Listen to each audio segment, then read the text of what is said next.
하나님 말씀 함께 나누겠습니다. 은혜 받으신 하나님 말씀은 마태복음 26장 17절 그리고 26절부터 30절까지의 말씀입니다. 마태복음 26장 17절 말씀 그리고 26절부터 30절까지의 말씀을 같이 교독하겠습니다.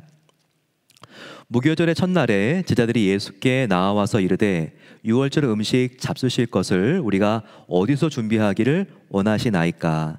26절 함께 봤습니다. 그들이 먹을 때 예수께서 떡을 가지사 축복하시고 떼어 제자들에게 주시며 이르시되 받아서 먹으라, 이것은 내 몸이니라 하시고 또 잔을 가지사 감사 기도하시고 그들에게 주시며 이르시되 너희가 다 이것을 마시라, 이것은 죄사함을 얻게 하려고 많은 사람을 위하여 흘리는 바 나의 피 곧 언약의 피니라. 그러나 너희에게 이르노니 내가 포도나무에서 난 것을 이제부터 내 아버지의 나라에서 새 것으로 너희와 함께 마시는 날까지 마시지 아니하리라 하시니라. 이에 그들이 찬미하고 감람산으로 나아가니라. 아멘.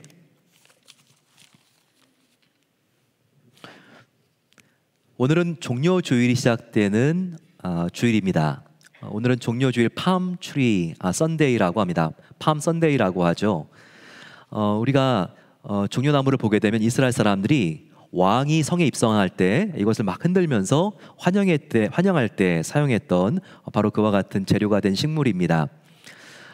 예수님께서 십자가에 달려 죽으시기 위해서 마지막 주일 첫날에 예루살렘 성을 입성하셨습니다. 그때 사람들이 어린아이 할 거 없이 노년 다 뛰쳐나와서 호산나 호산나 다윗의 자손이시여, 그들이 이렇게 팜추리를 흔들었습니다. 그래서 바로 이 팜추리 종려주일이라고 합니다. 근데 안타까운 것은 며칠이 지나지 않아서 종려나무를 들고 있던 손은 이제 돌멩이를 쥔 손으로 바뀌게 됩니다. 그리고 그렇게 축복하고 환영했던 예수님을 향해서 이 돌을 매섭게 그들이 던지죠. 그러면서 그들이 예수님께 온갖 저주와 욕설을 퍼붓습니다. 그러면서 예수님이 십자가의 길을 가신 것입니다. 바로 이 폭도들로 변한 사람들, 저와 여러분들 마음속에도 이와 같은 잠재된 죄성이 있습니다. 바로 저와 여러분들, 우리 인간들을 위해서 예수님이 그 고난의 길을, 그 수치를 받으시면서 그 길을 가신 겁니다. 예수님의 그 한 주를 따라가다 보면요, 추적하는 가운데 가장 인상적인 장면이 있습니다. 그것은 마가의 다락방에서 최후의 식사, 최후의 만찬을 하신 겁니다. 얼마나 인상적이었는지 마태, 마가, 누가, 요한 4명의 제자가 복음서를 썼는데 다 기록했습니다. 사건들 중에서 이렇게 4명이 다 기록한 그런 사건은요, 거의 찾아보기가 굉장히 드뭅니다. 모든 제자들에게 굉장히 인상적이었습니다. 그리고 예수님께서는 너희들이 이 성만찬을 지금 한번 보는 게 아니라 앞으로 내가 다시 올 때까지 시행하라라고 말씀을 하셨습니다. 그래서 그 이후로부터 지금까지 2000년이 지났는데 우리가 함께 성만찬을 하고 있습니다. 근데 예수님께서 이 최후의 만찬 성만찬은요, 그 전에도 이집트에서 이스라엘 사람들이 탈출할 때 바로 이 유월절 식사의 기원이 되었기 때문에 지금으로부터 2000년 전 예수님께서 성만찬을 하셨을 때뿐만 아니라 그로부터 1500년이 더 가는 지금으로부터 3500년 정도 된 전통이 유대인들 안에는 있는 것입니다. 이 성만찬, 유월절 만찬이 얼마나 참 중요한지 많은 예술품 안에도 이 성만찬을 다룬 많은 작품들이 있습니다. 대표적인 게 밀라노 지역 교회로 좀 나가게 되면 한 성당이 있는데 이 성당에 15세기 말에 레오나르도 다빈치가 최후의 만찬을 그렸습니다. 그 당시 이 수도원에서는 수도사들이 있는 주방은 아니었다 그러는데요. 지금은 이 주방으로 쓰였던 그 흔적 위에 큰 벽화가 최후의 만찬으로 남아 있습니다.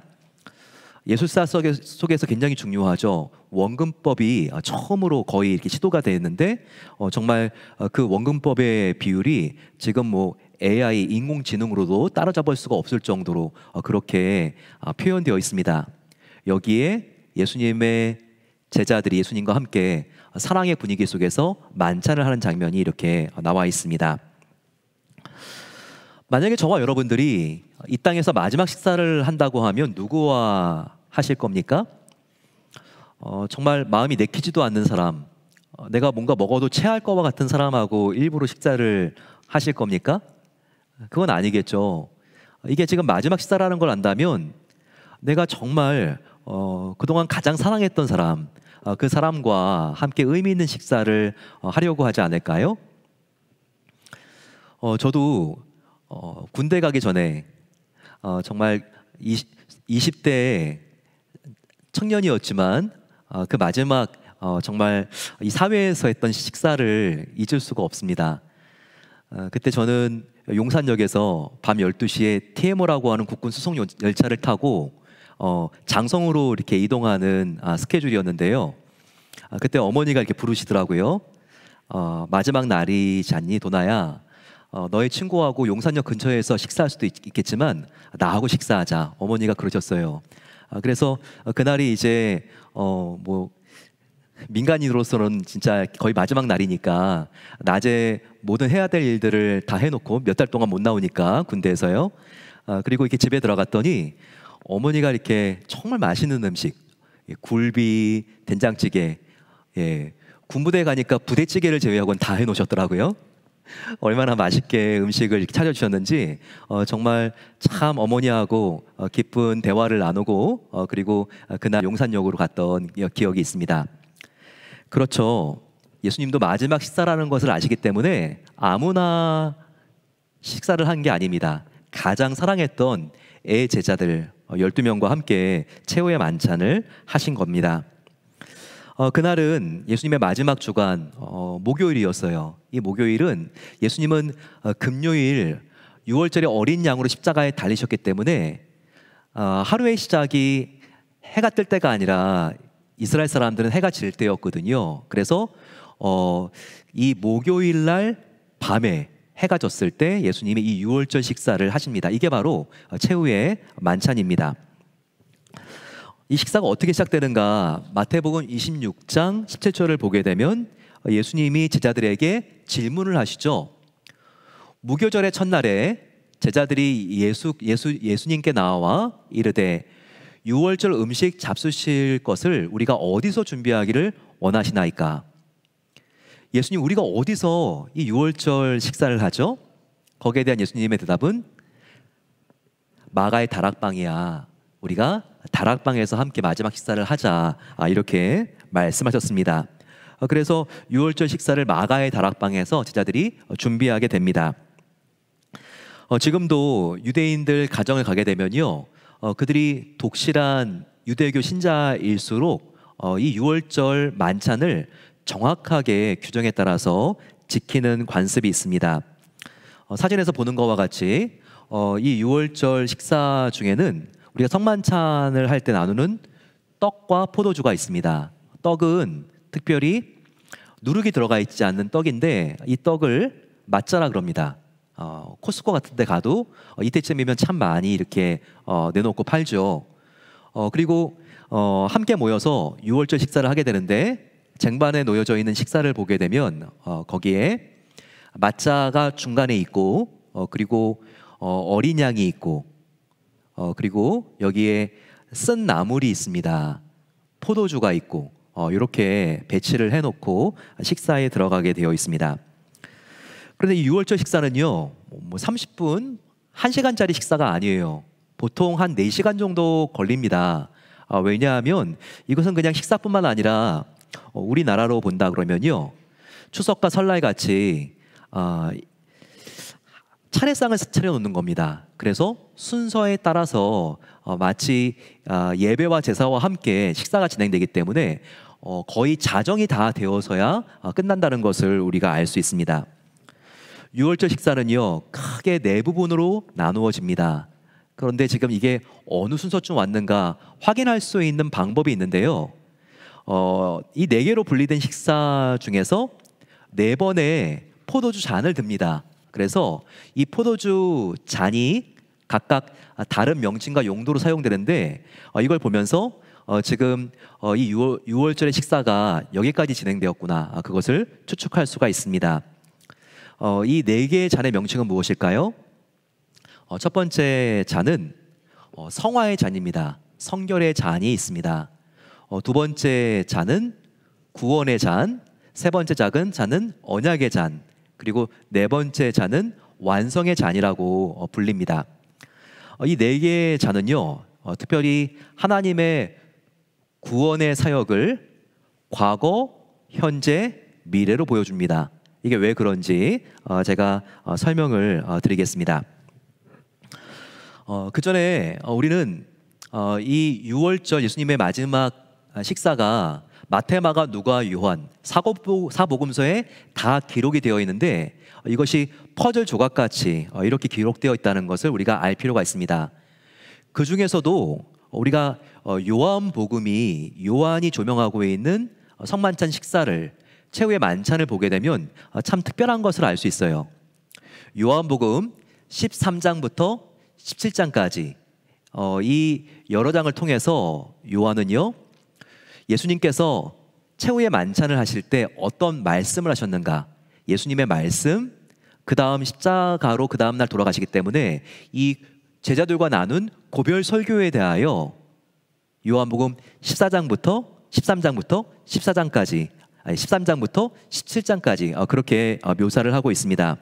따라서 이 요한복음과 마태, 마가, 누가 복음을 함께 비교하고 종합한다면 우리가 어떤 성만찬이 이루어졌는지 그것을 온전한 모습으로 우리가 그 퍼즐을 딱 맞출 수가 있다는 겁니다. 이스라엘 사람들은요, 지금도 네 가지 과정에 따라서 6월절 식사를 진행하는데 2000년 전 예수님도요, 똑같이 그 풍습대로 이 성만찬을 진행하는 것을 우리가 볼 수 있습니다. 첫 번째 잔은 정결의 잔이라고도 불리는 성화의 잔입니다. Cup of Sanctification, 바로 우리를 깨끗하게 하는 잔이라는 겁니다. 이 잔을 마시기 전에 먼저 6월절 식사를 위해서 촛불을 켭니다. 어두운 가운데 촛불을 확 켜게 되면 밝아지게 되죠. 네, 바로 이 촛불은 성과 속, 거룩함과 이상의 경계를 나누는 역할을 이 예식 가운데 합니다. 누가 하는가? 가족 가운데 아내가 합니다. 부인이 하게 되는데요, 바로 그것은 여자가 가정 가운데 따뜻한 빛으로 여겨지기 때문에 그렇다고 합니다. 이 첫 번째 예식을 한 다음에 잔을 드는데 이게 바로 첫 번째 잔인 거죠. 그런데 첫 번째 잔을 마신 다음에 손을 깨끗하게 씻습니다. 예수님께서 다락방에서 식사를 하시다가 무릎을 꿇고 대야를 가지고 와서 수건을 두르고 제자들의 발을 씻어주시는데 바로 이 첫 번째 잔이 성화의 잔, 바로 성결의 잔이기 때문에 이 순서, 예수님의 세족식의 순서가 진행이 되는 것입니다. 요한복음 13장 4, 5절은 이것을 정확하게 보여주고 있죠. 저녁 잡수시던 자리, 즉 첫 번째 성화의 잔에서 예수님이 일어나 겉옷을 벗고 수건을 가져다가 허리를 두르시고 이에 대야에 물을 담아 제자들의 발을 씻으시고 그 두르신 수건으로 씻기를 시작하여 라고 나와 있습니다. 성화의 잔에서는 일반적인 유대인 가정들은 손만 씻으면 되는데 예수님은 손뿐만 아니라 제자들의 발을 무릎 꿇은 자세로 씻겨주셨습니다. 바로 이것은 얼마나 예수님께서 제자들을 사랑하시고 그리고 겸손히 섬기는 분이었는지를 우리에게 생생하게 보여줍니다. 첫 번째 이 성화의 잔이 끝나면 두 번째 이제는 구원의 잔을 우리가 받게 됩니다. 이 구원의 잔은요, 과거를 바라보는 잔입니다. 과거에 하나님이 어떻게 나의 인생과 나의 가정과 민족을 구원했는지를 이 잔을 마시면서 경험하는 것입니다. 이 두 번째 잔은요, 특별히 유월절 식사에 아버지와 자녀들이 함께 대화하면서 문다식 교육으로 진행되어 있습니다. 아버지는 자녀들에게 4가지 질문을 하게 되어 있어요. 우리가 이 밤에 이 떡 맛자를 먹는 것은 왜 먹는 거니? 우리가 왜 이 밤에 쓴 나물을 먹는 거니? 세 번째 질문은 우리가 왜 쓴 나물을 하필이면 짠 소금물에 2번이나 찍어 먹는 거니? 마지막 질문은 너희들 아니? 왜 우리가 식사를 할 때 비스듬히 누워서 하는 거니? 이와 같은 질문을 하면서 아이들이 답을 합니다. 그 답이 뭐죠? 쓴 나물과 그것을 소금물에 찍어 먹는 것, 바로 그것은 얼마나 하나님께서 고통 가운데 우리를 구원해 주셨는지 이것을 보여주는 겁니다. 이집트에서 노예살이 할 때 그것이 얼마나 정말 쓴 쑥과 같이 힘들고 어려웠는지 이것을 보여주는 것이죠. 왜 이 식사를 비스듬히 누워서 하죠? 바로 그것은 이제 하나님께서 10가지 재앙을 마치신 다음에 빨리 일어나 졸거나 자지 말고 이제 내가 약속한 약속의 땅으로 가라. 우리의 인생이 정체된 것이 아니라 하나님께서 부르시면 바로 일어나 떠나야 되는 나그네 삶이라는 것을 교육하기 위해서 이렇게 부모와 자녀 사이에 유월절 식사 중에 두 번째 잔에서 이렇게 대화 교육이 있는 겁니다. 그러면서 이제 두 번째 잔을 듭니다. 그런데 이 아버지가 두 번째 잔을 들면서 이것을 아주 조금 마시면서 뱉습니다. 자, 이것도 교육인데요. 이 아버지가 이렇게 말을 합니다. 너희들 이집트에서 우리의 선조들이 경험한 10개의 재앙을 기억하니? 먼저 하나님을 거역하는 이집트 민족에게 피해 재앙이 있었지. 그 재앙을 하나씩 말하면서 아주 조금 포도주를 마시고 퇴뱉습니다.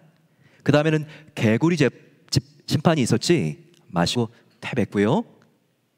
그 다음에 온역, 그리고 마지막에 흑암, 장자를 심판하는 바로 그 엄청난 재앙, 이것을 포도주를 조금 마시면서 뱉는 방법으로 이렇게 보여줍니다.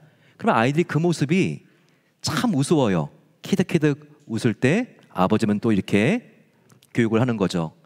이와 같이 하나님께 순종한 우리 민족은 구원을 받는 것이고, 하나님께 대적하는 민족은 이집트와 같이 반드시 심판을 당하는 것이란다. 이렇게 역사를 교육해 주는 것입니다. 그 다음에 세 번째 잔, 언약의 잔을 들게 되어 있습니다. The Cup of Covenant입니다. 언약의 잔이죠. 이게 바로 우리가 일반적으로 생각하는 성만찬입니다. 이 성만찬, 우리가 떡을 떼고 그리고 또 예수님의 피를 상징하는 잔을 마시는 바로 이 순서, 이것은 세 번째 잔을 들 때 바로 그 순서입니다. 하지만 이 부분은 전체 4번의 잔, 4번의 과정 중에서 아주 중요한 한 번의 순서에 불과하다는 것을 우리가 유대의 풍속을 보게 되면 우리가 알게 됩니다. 이 식사에서 아버지는 가족들에게 누룩이 들어가 있지 않는 떡을 떼어서 초에 찍어서 줍니다. 그러면서 이 떡을 먹게 하죠. 마태복음 26장 26절은요, 예수님도 이와 같은 모습으로 떡을 떼어 제자들에게 주었던 것을 우리가 알 수 있습니다. 그들이 먹을 때 예수께서 떡을 가지사 축복하시고 떼어 제자들에게 주시며 이르시되 받아서 먹으라, 이것이 내 몸이니라. 바로 이 떡을 떼는 순서에서 예수님께서 가룟 유다 이 제자의 배신도 예언하신 겁니다. 요한복음 13장 26절을 보게 되면 바로 이 가룟 유다의 배신이 4번의 잔의 순서 중에서 3번의 잔의 순서에 들어오고 있구나, 이것을 알 수 있죠. 요한복음 13장 26절에 예수께서 대답하시되 내가 떡 한 조각을 적셔다가 주는 자가 그니라 하시고 곧 한 조각을 적셔서 가롯 시몬의 아들 유다에게 주시니. 우리가 이걸 보면서 지금 가롯 유다가 언제쯤 그가 정말 이제 그의 갈 길을, 배신의 길을 갔는지 우리가 알 수 있습니다. 그 후에 유월절 식사에 떡이 분배됐기 때문에 이제 잔, 포도주가 분배되는 겁니다. 세 번째 잔이죠. 이게 바로요. 세 번째 잔, 컵 오브 커버넌트를 드시고 말씀하십니다. 이 언약의 잔 27절과 28절입니다. 또 예수께서 잔을 가지사 감사기도 하시고 그들에게 주시며 이르시되 너희가 다 이것을 마시라. 이것은 죄 사함을 얻게 하려고 많은 사람을 위하여 흘리는 바 나의 피, 곧 언약의 피니라. 바로 이게 왜 언약의 잔인지 알겠죠? 예수님이 이 포도주를 당신의 피로 비유하면서 이게 언약의 피다. 분명히 언약이라고 말씀하셨습니다. 그래서 이게 세 번째 순서, 바로 언약의 잔을 예수님께서 가지신 것입니다. 우리가 여기서는 굉장히 중요한 진리를 놓치지 말아야 됩니다. 예수님은 지금 잔에 담긴 포도주를 예수님의 장차 흘릴 보혈, 내일 흘릴 십자가에서의 보혈로 그렇게 비유하셨습니다. 그러니까 예수님께서는 내가 너희를 나의 피, 나의 생명보다 더 사랑한다. 이것을 예수님께서 약속해 주신 거예요. 언약하신 거예요. 약속과 언약에는요, 반드시 증거가 따라와야 됩니다.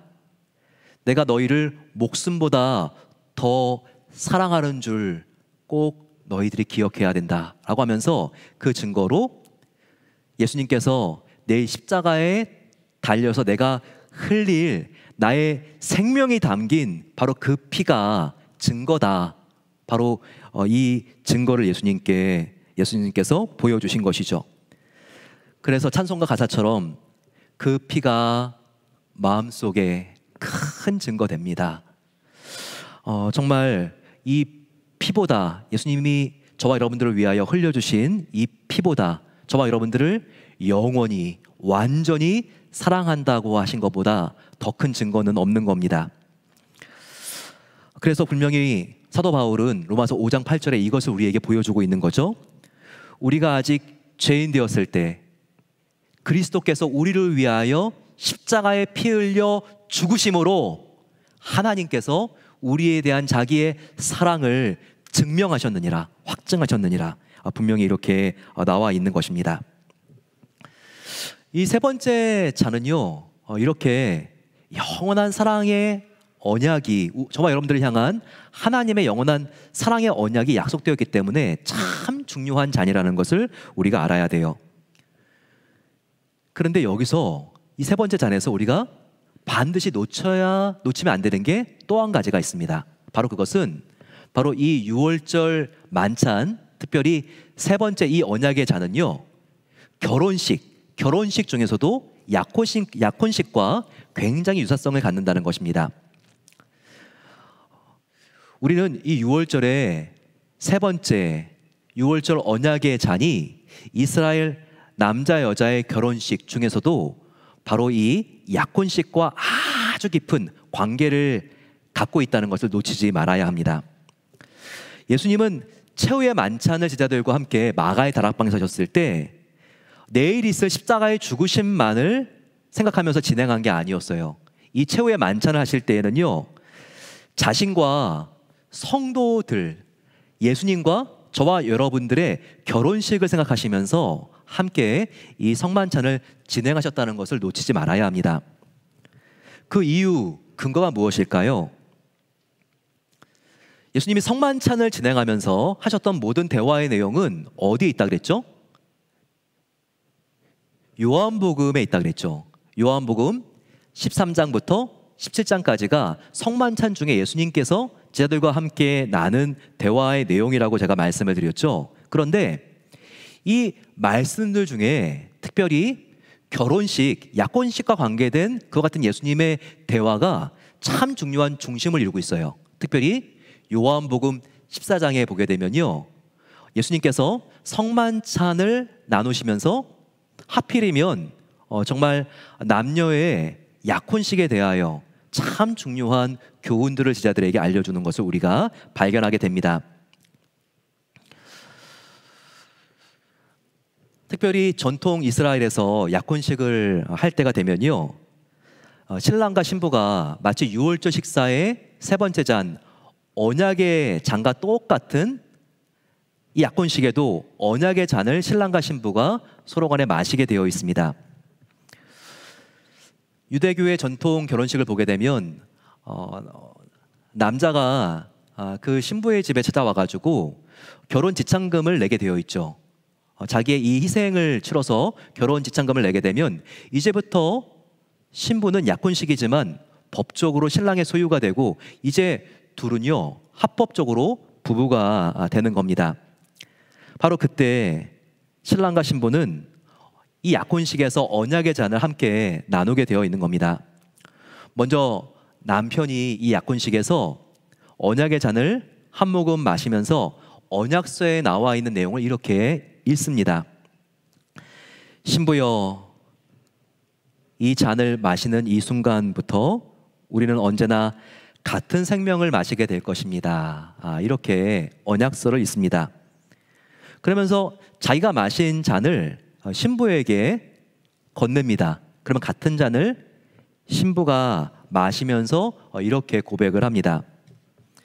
나는 내 남편과 함께 이 언약의 잔, 생명의 잔을 받습니다. 나는 당신을 마십니다. 당신은 나를 마십니다.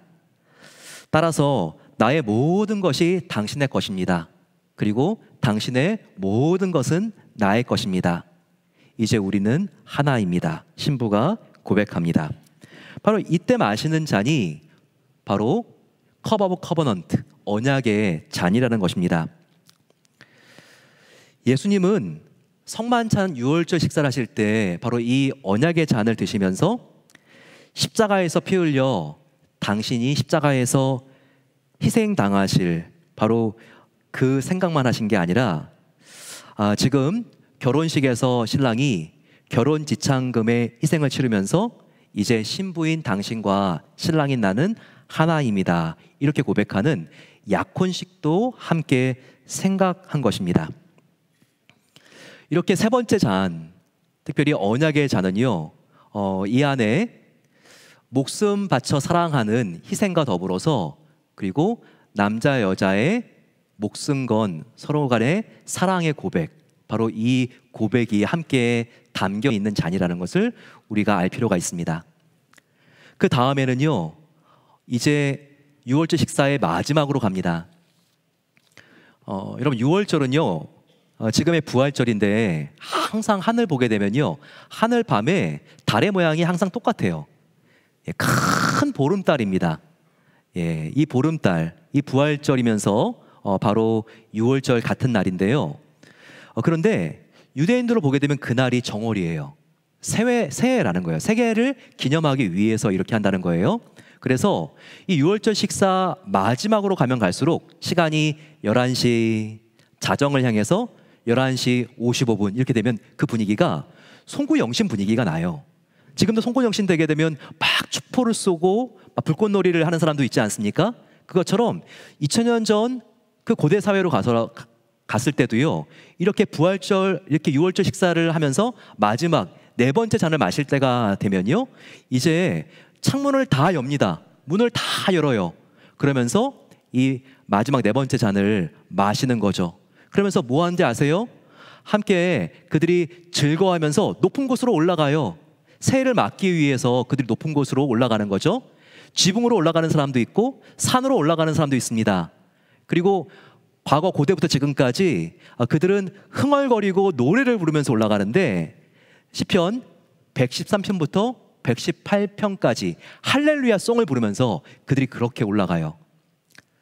마치 정월 대보름에 한국 사람들도 쥐불놀이를 한다거나 아니면 산 위에 올라가서 강강술래를 하는 거와 같은 분위기라고 생각하면 됩니다.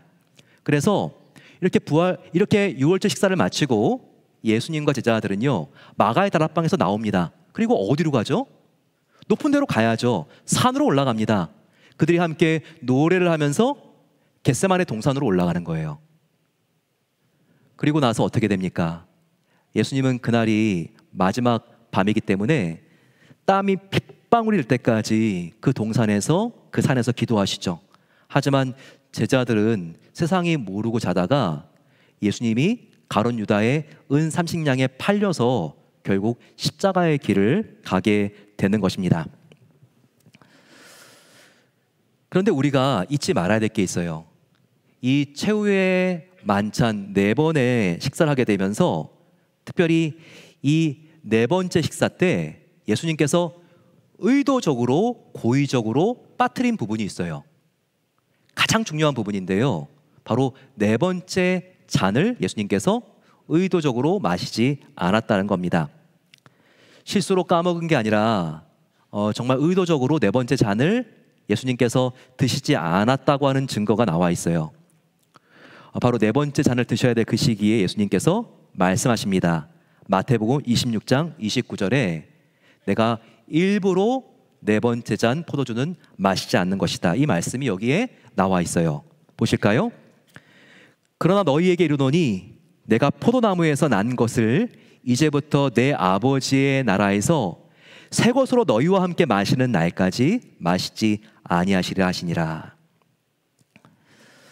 예수님이 이 네 번째 잔을 드시지 않았기 때문에 사실상 예수님의 최후의 만찬, 이 유월절 식사는요, 아직까지 끝난 게 아니에요. 그래서 저와 여러분들이 살고 있는 바로 지금까지 유월절 식사 최후의 만찬은 진행 중이라는 것을 보시면 맞습니다. 그리고 참으로 주목해서 우리가 봐야 될 부분이 있죠. 그것은 예수님께서 이 네 번째 잔을 정말 중요한 순간에 마시기 위해서 예수님이 이 네 번째 잔을 얼마든지 마실 수가 있었고, 그리고 이 네 번째 잔을 드실 수 있는 유혹도 있었지만 의도적으로 참으시고 피했다는 것을 우리는 알 수 있습니다. 바로 이 장면을 예수님께서 십자가에 달리셨을 때 우리는 확인할 수 있죠. 마태복음 27장 33, 34절입니다. 골고다 즉 해골의 굿이라고 하는 곳에 이르러 쓸개 탄 포도주를 예수께 주어 마시게 하였더니 예수께서 맛보시고 마시고자 하지 아니하시더라.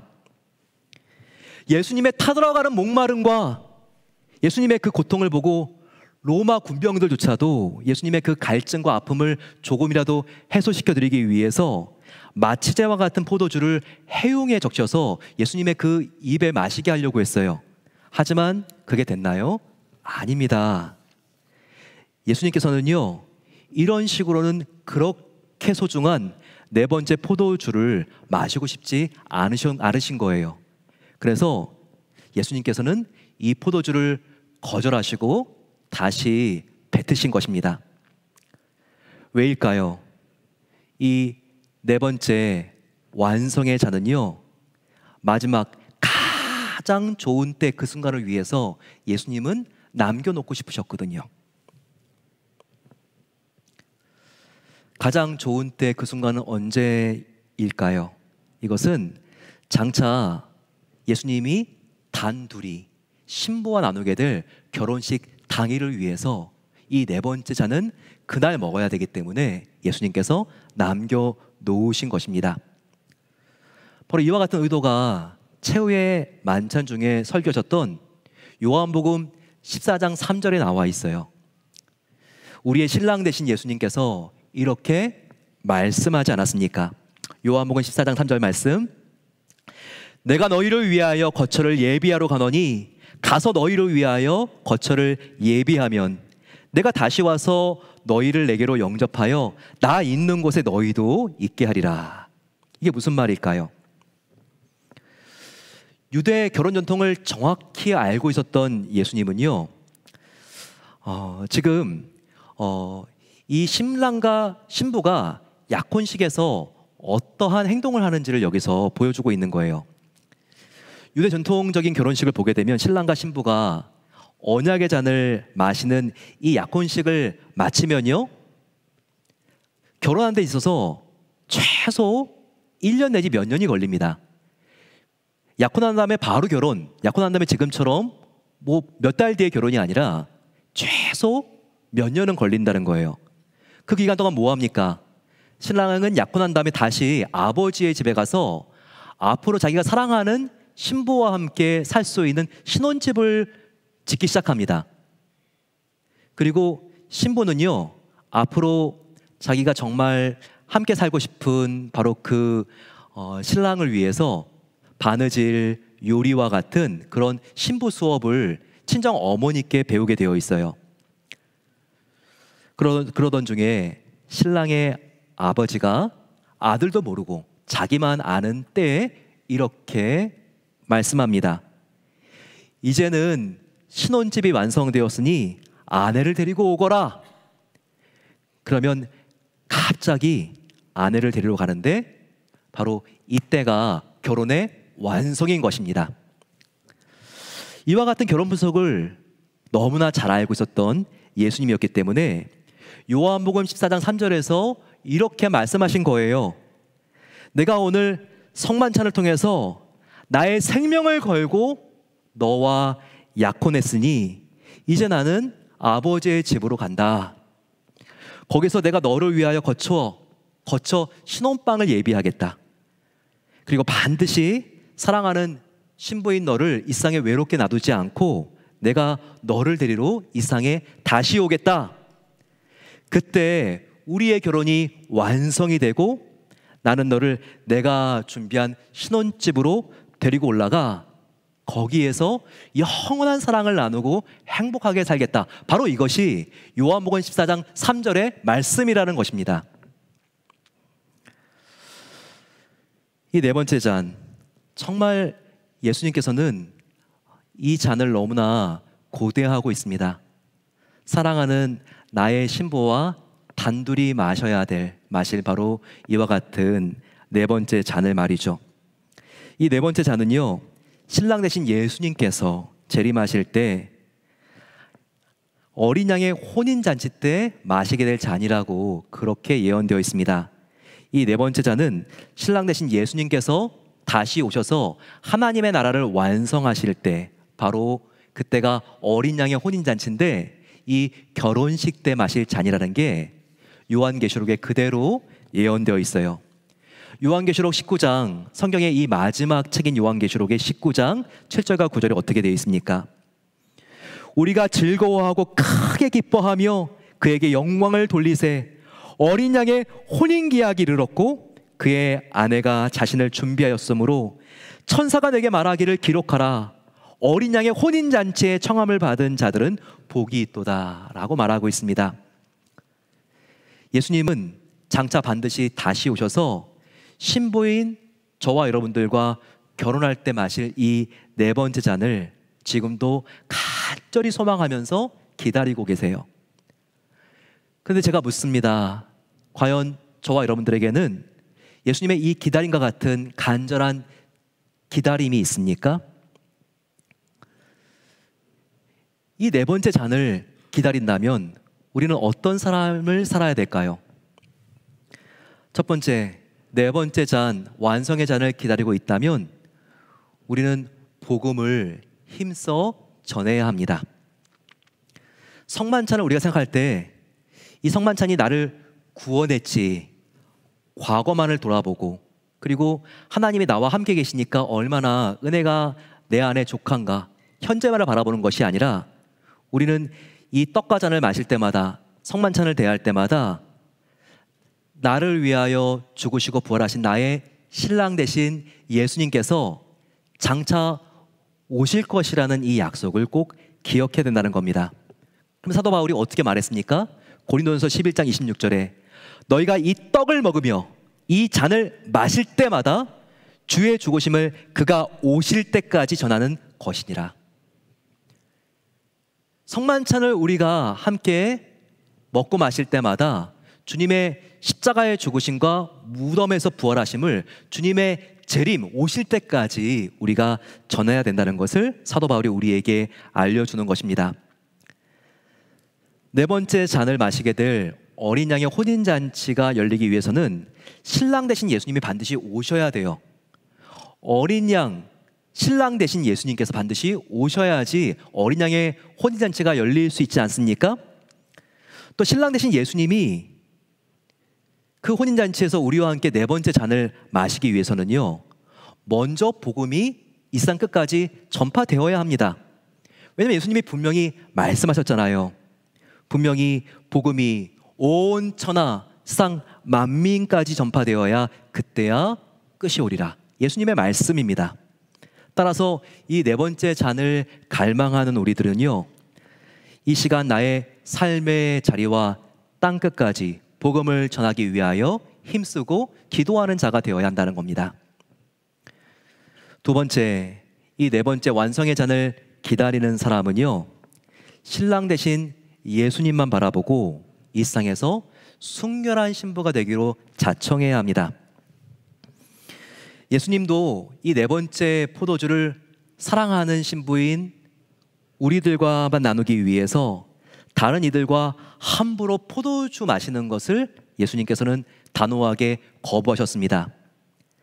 가장 순전하고 순수한 사랑을 나의 사랑하는 신부하고만 나누기 위해서 로마 군병이 적당하게 섞어준 물과 포도주, 이것을 거부하지 않았습니까?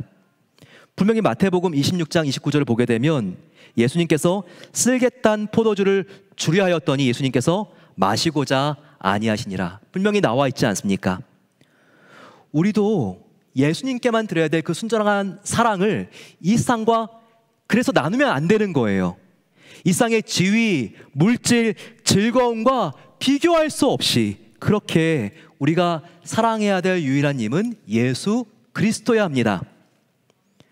세상과 섬기지 않는 이 순수한 사랑을 오직 나의 신랑 대신 예수님께로만 드리기로 우리가 결심해야 한다는 겁니다. 마지막으로, 여러분들 정말 힘들고 지금 어려운 상황 속에 있습니까? 너무나 숨이 막힐 만큼 마음이 두렵고 나의 건강과 재정과 진로의 불확실함으로 인해서, 그리고 찢어진 오해와 또한 관계의 아픔 때문에 너무나 지금 괴로운 상태에 혹 있지는 않습니까? 하지만 이것을 꼭 기억해야 됩니다. 사람의 사랑과 비교할 수 없는, 사람의 사랑과 비교할 수 없는 영원하고 변함없고 진실한 신랑 대신 예수님, 바로 그분이 나를 사랑해 주시기 위해서 반드시 다시 오신다는 것입니다. 내 삶이 아무리 힘들고 점점점 더 힘들어지는 것 같아도 아직 어린 양의 혼인잔치, 주님이 재림하실 가장 좋은 날은 아직 오지 않았어요. 바로 그 날을 기대하며 예수님과 저와 여러분이 완성의 잔, 승리의 잔, 이 네 번째 잔을 마실 그날을 바라보면서 마음속에 소망과 희망을 품고 나가게 되시기를 간절히 축원합니다. 이 마지막 제자들과의 성만찬은 예수님이 제자들뿐만 아니라 이 자리에 앉아 계시는 여러분들하고도 그렇게 나누고 싶은 만찬이었습니다.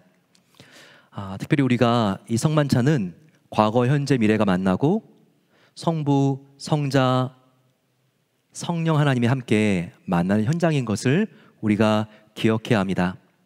첫 번째, 두 번째 잔, 우리를 구원해 주신 하나님께 감사하며 과거를 회상해야 됩니다. 영원한 사랑의 언약으로 지금 내 안에 성령님으로 함께 계신 그 주님을 높여드리는 시간이 되어야 합니다. 그리고 또한 다시 오실 예수님을 우리가 함께 바라보면서 주님이 나를 생각하시듯이 나도 정결한 신부가 되어서 이 세상과 섞이지 않고 깨끗하게 준비된 주님과 함께 정말 하나님께서 기뻐하시는, 하나님이 나와 함께 마시고자 하시는 바로 그 결혼의 잔, 승리와 완성의 잔을 마시길 소망합니다. 이런 마음을 가지고 저희들 함께 성찬에 들어가겠습니다.